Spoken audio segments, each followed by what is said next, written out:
ఓం గం గణపతయే నమః. ఓం జ్ఞానానందమయం దేవం నిర్మలస్ఫటికాకృతిం ఆధారం సర్వవిద్యానాం శ్రీ హయగ్రీవముపాస్మహే.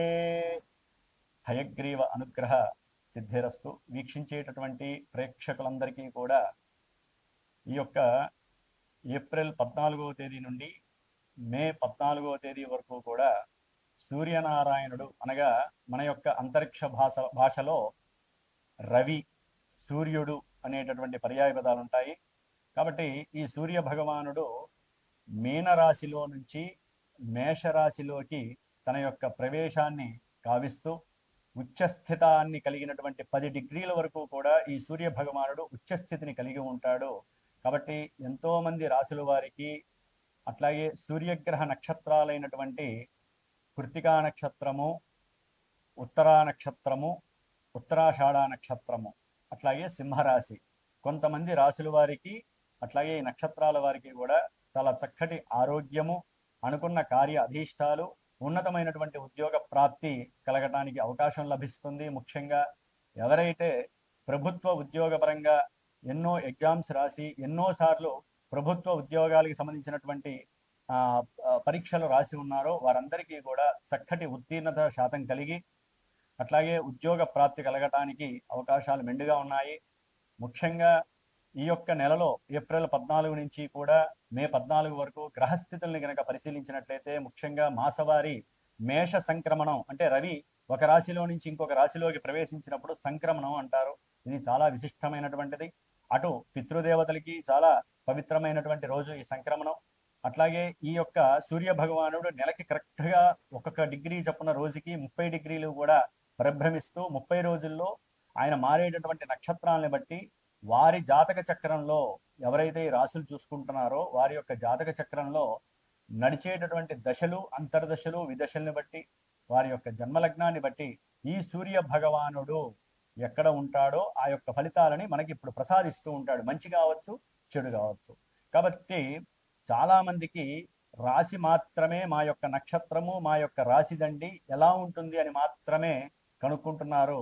కానీ ఈవెంట్స్ వైజ్ కానివ్వండి, లేదా మీకు ఏదైనా ఇబ్బందులు కలుగుతున్నప్పుడు మీ జాతక పర్యవేక్షణని మీ మనసుకి నచ్చినటువంటి గురువు ద్వారా చక్కగా తెలుసుకొని ఎన్ని రోజులు, ఎన్ని నెలలు మేము జాగ్రత్తగా ఉండాలి, ఏ అంతర్దశల్లో మేము విద్యకు కానివ్వండి, ఉన్నత విదేశాలకు కానివ్వండి, లేకపోతే వివాహపరమైనటువంటి చర్యలు చేపట్టడానికి, ముఖ్యంగా ఎవరైనా సరే ఆరోగ్యపరంగా బాలేనప్పుడు ఆరోగ్యానికి ఏ ఫలితాలు అంటే ఏ ఫలితాన్ని ఇచ్చేటటువంటి దేవతలను ఆరాధించాలి, అట్లాగే సంతానము కలగకపోవడానికి కారణం ఏంటి, ఇవన్నీ కూడా జన్మజాతకంలో మాత్రమే తెలుస్తాయి. రాశిని బట్టి కొంతవరకు మాత్రమే మనకి జాతక విశ్లేషణ పరంగా ఇక్కడ ప్రస్ఫుటమవుతాయే తప్ప డైరెక్ట్గా చంద్రుడు అనేటటువంటి వాడు మానసిక చర్యల్ని మాత్రమే సూచిస్తాడు, సూర్యుడు మాత్రమే ఆత్మని సూచిస్తూ ఉంటాడు. కాబట్టి జన్మజాతకం ప్రధానం. ముఖ్యంగా ఈ యొక్క నెలలో గ్రహాల యొక్క గోచార స్థితులను కనుక మనం గమనించి ఉన్నట్లయితే కనుక సూర్య భగవానుడు మేషరాశిలో ఏప్రిల్ 14 నుంచి మే 14 వరకు ఉంటాడు. అట్లాగే మాసగ్రహాలైనటువంటి శుక్ర భగవానుడు ఈ యొక్క మేషరాశిలో దాదాపుగా ఏప్రిల్ 19వ తేదీ వరకు ఉండి ఏప్రిల్ 19 నుంచి మరలా వచ్చే సంక్రమణం వరకు కూడా వృషభ రాశి తన యొక్క సొంత రాశిలో ఉండి చాలా చాలా మేలు కలిగిస్తాడు కొన్ని రాశుల వారికి. అట్లాగే బుధ మహారాజు, మరి ఈ బుధుడు దాదాపుగా 11వ తేదీ ఏప్రిల్ 11 వరకు కూడా కుంభరాశిలో ఉంటూ మీనరాశిలో దాదాపుగా ఈ యొక్క ఏప్రిల్ 11వ తేదీ నుండి కూడా చివరి వరకు ఉండే అవకాశం ఉంటుంది. కాబట్టి ఈ యొక్క శుక్ర భగవానుడు, బుధుడు, అట్లాగే రవి, ముఖ్యమైనటువంటి గ్రహము కుజుడు. ఈయన శనితో కలిసి మే 10వ తేదీ వరకు కూడా మీనరాశిలోనే సంచారం చేస్తూ ఉంటాడు. కొంచెం కొన్ని రాశుల వారు మాత్రము కుజుడు, శని ఆపరేటింగ్ అయ్యేటటువంటి రాశి మీనరాశి కాబట్టి కొన్ని రాశుల వారు చాలా జాగ్రత్తగా ఉండాలి. ఏదేమైనప్పటికీ కూడా ఎవరైనా సరే వారి యొక్క జాతక పర్యవేక్షణతో పాటుగా ఈ యొక్క గోచారాన్ని చూసుకున్నప్పుడు మరి ఏ దేవతల్ని ఆరాధించాలి అనేటటువంటి విషయాన్ని తమ యొక్క గురువుల్ని చక్కగా కనుక్కొని విశదీకరించుకొని ఆ యొక్క దేవతా నామాలను కానీ, స్తోత్రాలను కానీ, అర్చనలు కానీ, పూజలు, జపాలు, హోమాదులు చేయించుకుంటే మాత్రమే వారి యొక్క కర్మ పరిపక్వత చెందుతుంది, అనుకున్న కార్యాలయంతో ముందుకు వెళ్ళటానికి అవకాశం ఉంటుంది.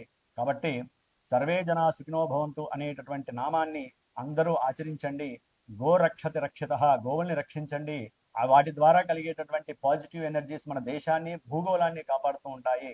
వృక్షో రక్షత రక్షిత, వృక్షాలని ఎవరు కూడా ఛేదించకండి, వృక్షాలని సాధ్యమైనంత వరకు పెంపొందించుకోండి. ఎందుకంటే ఒక్కొక్కరి యొక్క జన్మ నక్షత్రాన్ని బట్టి ఒక్కొక్క వృక్షము ఉంటుంది, రాశుల్ని బట్టి వృక్షం ఉంటుంది. కాబట్టి ఆ వృక్షాలని పెంచితే గనక వారి యొక్క ఆయురారోగ్యాలు బాగుంటాయి. ఇట్లా ఎన్నో విషయాలు మన యొక్క జ్యోతిష్య శాస్త్రంలో నిక్షిప్తమై ఉన్నాయి. కాబట్టి మరి మేషరాశి నుంచి మీనరాశి వరకు, అట్లాగే అశ్విని నక్షత్రం నుంచి రేవతి నక్షత్రం వరకు ఎవరికి ఈ మాసాంతము సూర్య సంక్రమణం వలన మేషరాశిలో సంక్రమించినటువంటి ఈ యొక్క సూర్య సంక్రమణం వలన ఈ 4 గ్రహాలతో పాటుగా కుజుడు, అట్లాగే గురుడు మిథున రాశిలోనే ఉంటాడు.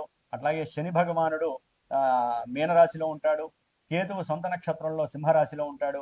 రాహువు కుంభరాశిలో సొంత నక్షత్రంలో ఉంటూ కూడా వారు చేసే విన్యాసాలు, వారిచ్చే ఫలితాలు మనం ఇప్పుడు తెలుసుకుందాం. ఓం శ్రీమాత్రే నమః. ధనుస్సు రాశి. ధనుస్సు రాశి వారికి ఏప్రిల్ 14 నుంచి మే 14 వరకు గ్రహ గోచార స్థితులను కనుక గమనించినట్లయితే, పంచమంలో ఉచ్చస్థిత రవి, చతుర్థంలో కుజుడు శని నీచస్థిత బుధుడు, తృతీయంలో రాహువు, భాగ్యంలో కేతువు, సప్తమంలో గురుడు. అట్లాగే ఈ నెల 19 వరకు కూడా పంచమంలో శుక్రుడు, 20వ తేదీ నుండి కూడా శుక్ర భగవానుడు 6వ స్థానంలోకి తన యొక్క స్వంత క్షేత్రంలోకి అడుగు పెడుతున్నాడు. దీని వలన వీరికి, ఈ యొక్క ధనుస్సు రాశి వారికి అనుకున్నటువంటి ప్రతి కార్యక్రమంలో గురుడు యొక్క అండదండల వలన వీరి యొక్క కార్య విజయాల యందు చక్కటి సాటిస్ఫాక్షన్ కలుగుతుంది, సంతృప్తి కలుగుతుంది. అట్లాగే వివాహ సంబంధిత విషయాలలో చక్కటి లాభము కలిగే అవకాశం ఉంటుంది. వ్యాపార విస్తరణ జరుగుతుంది, వ్యాపారంలో మంచి లాభాలు కలగడానికి అవకాశం ఉంటుంది. వీరు అనుకున్నటువంటి ప్రతి సంకల్పము కూడా విజయవంతంగా విజయకేతనం ఎగరవేసేటటువంటి పరిస్థితి గురుడితో పాటుగా రాహుకి కూడా ఉంది. అయితే వీరు చేయవలసిందల్లా ఒకటే, రాహువు గురుడు యొక్క యాక్సిస్ అనేటటువంటిది నవమ పంచకాలు అవటం ద్వారా ఓం నమో భగవతే రుద్రాయ అనే మంత్రాన్ని ఆచరించటము, లేదా శివునికి, పరమశివునికి చక్కగా రుద్రాభిషేకం ఆచరించటం. చతుర్థంలో ఉన్నటువంటి కుజుడు, నీచస్థిత బుధుడు, శని అంటే భార్యాభర్తల యొక్క ఆరోగ్య విషయంలో కానీ, సంతానపరమైనటువంటి విషయాలలో కానీ, ఏదైనా పెట్టుబడులు పెట్టేటటువంటి విషయాలు, అది గృహపరంగా కావచ్చు, వ్యాపారపరంగా కావచ్చు, లేదా ధనపరంగా ఏదైనా సరే, బంధువులకి ఏదైనా ధనము సహాయంగా అడిగినప్పుడు ఇచ్చే విషయాల్లో కొంచెం జాగ్రత్తలు వహించండి. ఆపసోపాలు పడి, కష్టపడి, నష్టపడ్డా మళ్ళీ అవి తిరిగి వచ్చే పరిస్థితి అయితే ఉండకపోవచ్చు ధనుస్సు రాశి వారికి. కాబట్టి ఇచ్చేటప్పుడే ఒక నిమిషం ఆలోచించండి, లేకపోతే 2-3 రోజులు ఆలోచించండి, లేకపోతే లెవ్వని కటాగండిగా చెప్పేసేయండి.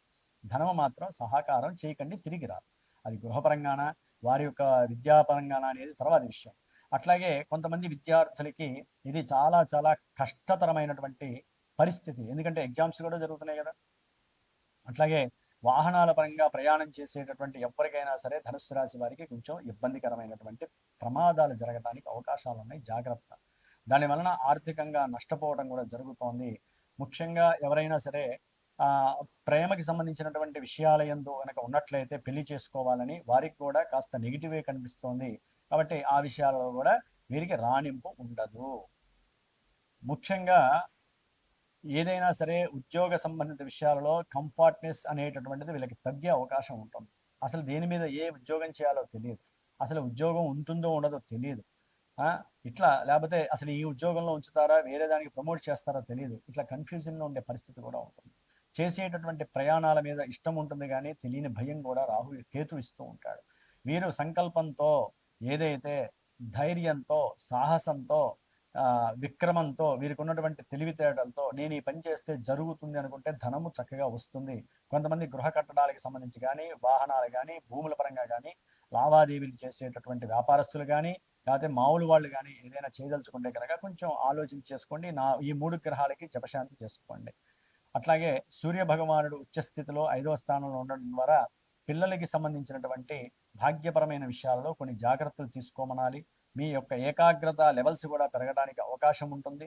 ఉద్యోగ వ్యవస్థలో కొంతమందికి ధనుస్సు రాశి వారికి ఉద్యోగం వస్తుంది అనుకుంటే అది పోయే అవకాశం ఉంటుంది, లేకపోతే ఉద్యోగంలో ఉన్నటువంటి వాళ్ళకి కొంత వెసులుబాటు కలగడానికి వీరికి తమకున్నటువంటి శక్తి, తెలివితేటల యొక్క శక్తి బాగా పనిచేయడానికి సూర్య భగవానుడు మంచి అవకాశాన్ని ఇస్తున్నాడు.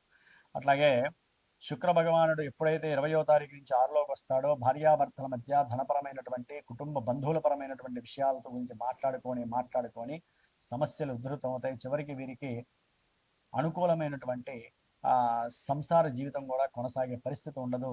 కొంతమందికి ధనపరంగా, కొంతమందికి వీరు మాట దొరలటం ద్వారా, కొంతమందికి భార్యాభర్తలకి సరైనటువంటి నైపుణ్య శక్తి లేక, వారిద్దరి మధ్య సరైన అవగాహన లేక కోట్లకి సంబంధించినటువంటి దోషాలు, వాటి పరంగా ధన నష్టం కలగడానికి అవకాశం ఉంటుంది. అప్పు చేసి గృహ ఉపకరణాలు కొనేటటువంటి పరిస్థితులు కూడా ధనుస్సు రాశి వారికి కనిపిస్తోంది. ఏదేమైనప్పటికీ గ్రహస్థితి కొంచెం ప్రతికూలంగా ఉంది. ఒక గురుడు మాత్రమే అనుకూలంగా ఉన్నాడు కాబట్టి సాధ్యంతరకు మిగతా గ్రహాలన్నిటికీ జపతపాదులు చేయించుకోండి. లేకపోతే నవగ్రహ పాశుపత రుద్ర హోమాన్ని కానీ అభిషేకాన్ని కానీ చేయించుకోండి. అన్నిటికన్నా ముఖ్య విషయం ఏంటంటే జన్మజాతకంలో వారికంటూ నడుస్తున్న దశలేంటి, అంతర్దశలేంటి, వాటి ఆధారంగా మాత్రమే గోచారం మనకి ప్రతిబింబిస్తుంది. కాబట్టి అసలు వారి యొక్క జన్మజాతకంలో ఏ విధమైనటువంటి లగ్నం ఉంది, చాలా మందికి తెలియట్లేదు. జన్మ రాసే మా లగ్నం, లేకపోతే మా జీవితమే ఇది అనుకుంటున్నారు. ఇది కాదు. జన్మజాతకం అనేటటువంటిది లగ్నము ఆధారితంగా నడిచేటటువంటి దశ అంతర్దశలు. కాబట్టి వాటిని అనుసంధానం చేస్తూ గోచారంలో మీకు శుభాలు జరుగుతాయా, మంచి విద్య ఉందా, వివాహం ఉందా, సంతాన యోగం ఉందా, ఇలాంటివి తెలుసుకునే అవకాశం మాత్రము జాతకం దిశ మాత్రమే మంచి ఈవెంట్స్ని ప్రసాదిస్తుంది. కాబట్టి ఈ ధనుస్సు రాశి వారికి ఈ నెల రోజులు సూర్యుడి యొక్క అనుగ్రహం వలన శుభము కలిగి మంచి ఏకాగ్రత శక్తి దైవానుగ్రహంతో శుభము కలుగాక. సూర్య నమస్కారం, ఆదిత్య హృదయం వీరికి చాలా చాలా ఉపకరిస్తుంది. ఓం సం సూర్యాయ నమః.